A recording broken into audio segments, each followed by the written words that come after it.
말씀의 능력이 시험을 이깁니다. 큰 은혜가 되시기 바랍니다. 예수님이 성령에 이끌리시어 마귀에게 시험을 받으러 광야에 가셨습니다. 여기서 40일간 금식하셨습니다. 마귀가 예수님을 향해 만일 하나님의 아들이거든 뛰어내려 보거라. 성전 꼭대기에서 뛰어내리면은 그리고 나에게 경배하면 천하만국을 주겠다. 이렇게 이야기를 합니다. 마귀는 예수님께 대적할 때 놀랍게도 성경의 내용을 예를 들어서 이야기를 합니다.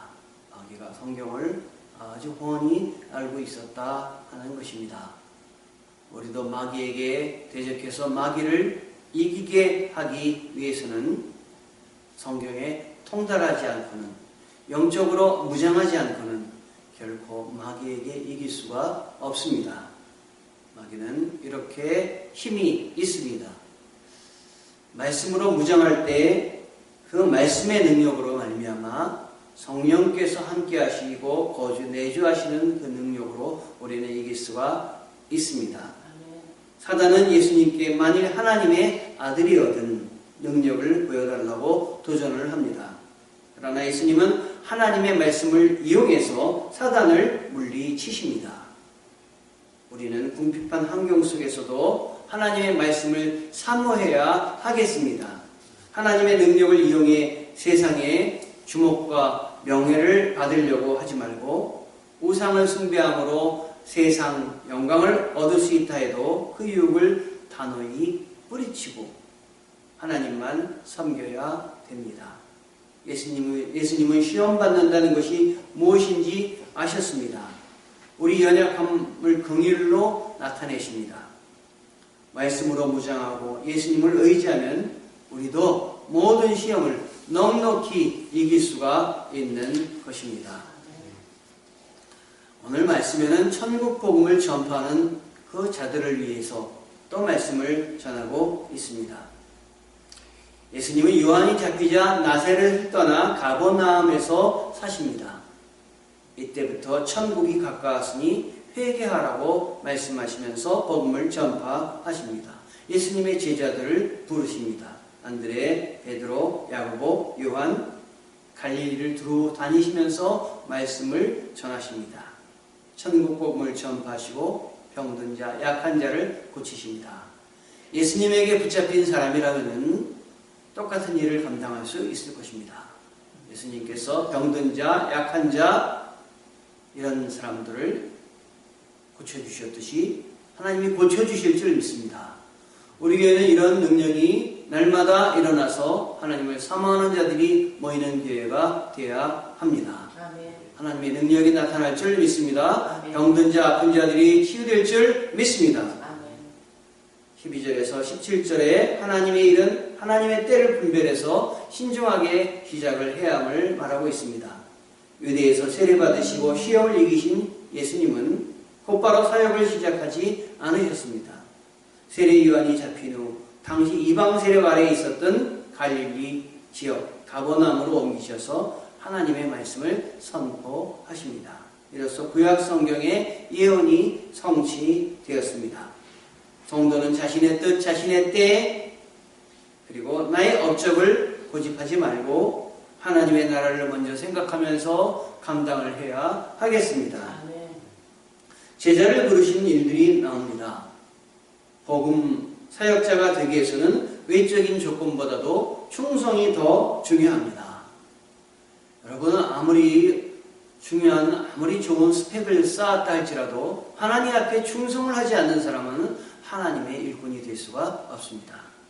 하나님의 일꾼은 스펙을 다 내려놓고 하나님 앞에 순종하며 결단할 때 성령이 부어주셔서 성령의 능력으로 감당할 수 있는 것입니다. 예수님은 세상에 비천하다고 여겨졌던 갈릴리 어부들을 사용하셨습니다. 그런데 오늘 말씀 중에 갈릴리 어부들을 부르시고 그들을 이끌으셨을 때 아비야 가족들을 버리고 따라 나섰다라고 하는 장면이 있습니다. 하늘나라에 가족보다 더 중요한 하늘나라를 전하는 데 있어서 가족보다 더 중요한 것이 복음이며 예수 그리스도이십니다. 모두 다 가족을 버리라는 얘기가 아닙니다. 그보다는 우선권을, 우선순위를 주님에게 두라라는 말로 이해하면 좋겠습니다. 또 우선권을 주의 그 말씀을 우선으로 하다 보면 가족들은 또 뒤순서로 밀릴 수도 있을 것입니다. 그래서 믿음 있는 부모들은 자식을 하나님께 드리고 헌신할 때 자기를 나타내지 않고 오히려 하나님 우선으로 살라고 이야기하는 부모님도 있습니다. 새 주인을 섬기기 위해서 우리는 옛 것을 버려야 할 때도 있음을 우리는 알아야 되겠습니다.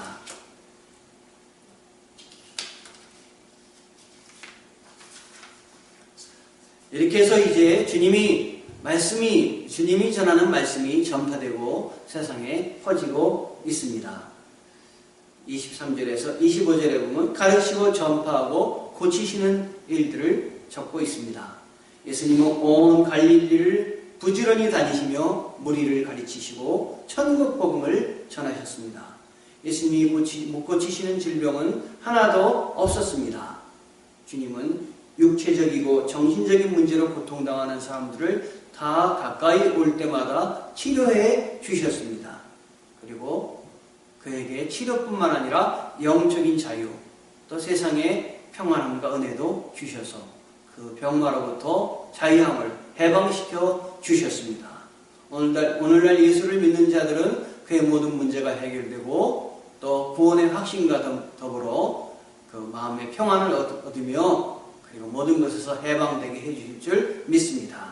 주 예수 그리스도 앞으로 나올 때 모든 문제가 해결되고 주님 안에서 평안을 얻을 수가 있습니다.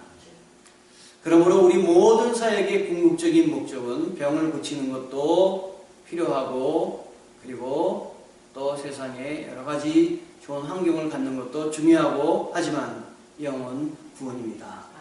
하나님 나라로 이어져야 됩니다. 눈을 열어서 천국 백성 하나님의 자녀 그리고 상속자임을 알게 하는데 집중이 되어야 되겠습니다. 어떻게든 가르치고 전하여 우리 모든 교회에 나오는 그 하나님의 자녀들이 하나님의 자녀임을 알고 그 복을 누리며 사는 귀한 하나님의 백성 되기를 주님의 이름으로 축원합니다. 기도하시겠습니다. 하나님 아버지, 우리가 천국 복음으로 무장할 수 있게 도와주시옵소서. 내가 하나님의 자녀임을 알게 도와주시옵소서. 하나님, 우리가 하나님의 나라의 확장을 위해서 복음을 전파하는 일꾼 되게 도와주시기를 원합니다.